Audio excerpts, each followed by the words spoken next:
Can you disable stolen device protection without Face ID?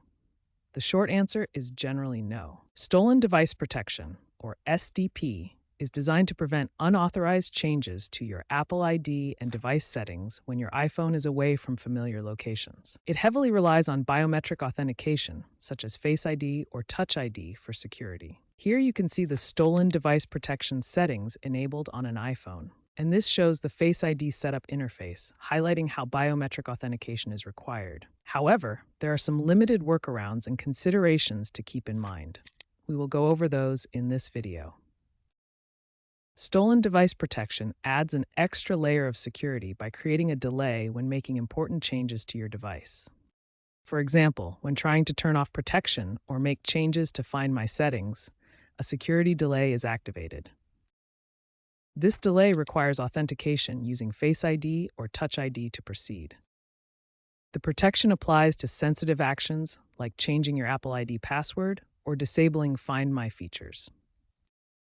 If the device is in an unfamiliar location, changes require a 1-hour security delay followed by another authentication.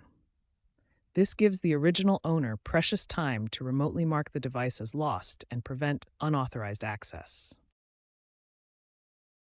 Apple designed stolen device protection with biometric authentication as a core security feature. This ensures that only the legitimate owner can make critical changes to the device when it is potentially in the hands of a thief. Face ID and Touch ID provide this biometric protection, allowing secure access only for authorized users. Without this requirement, anyone could potentially bypass security measures, defeating the entire purpose of protecting stolen devices. While Face ID and Touch ID are the primary authentication methods for stolen device protection, sometimes a passcode is accepted as a fallback after a Face ID or Touch ID failure. If your Face ID isn't working temporarily, you can try entering your passcode instead. This is a fallback option, but it is not a guaranteed workaround to bypass the security delays imposed by stolen device protection. In very specific situations, customer support might be able to assist. However, this is rare. You would need to provide extensive proof of ownership. This process is not designed as a standard method for bypassing SDP and should only be considered as a last resort.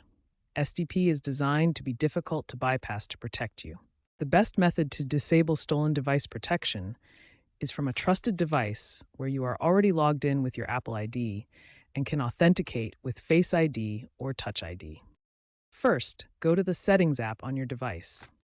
Then select Face ID and Passcode or Touch ID and Passcode from the settings list. Enter your device passcode to access the security settings. Once inside, locate the Stolen Device Protection option and toggle it to the off position. The device will prompt you to confirm your choice. Tap Confirm to complete the process. Once confirmed, stolen device protection will be disabled on your trusted device.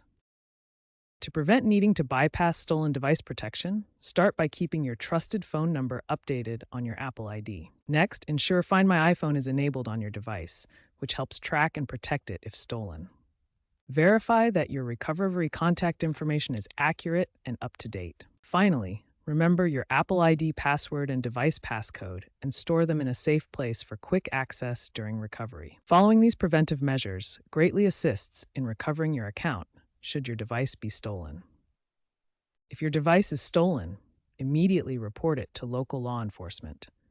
This creates an official record and may help recover your device. Next, use the Find My app on another device or iCloud.com to mark your device as lost. This locks the device and prevents it from being activated without your passcode. Immediately, change your Apple ID password from a trusted device.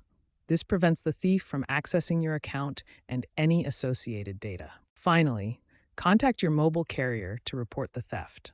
They can disable the service on your device to prevent unauthorized use.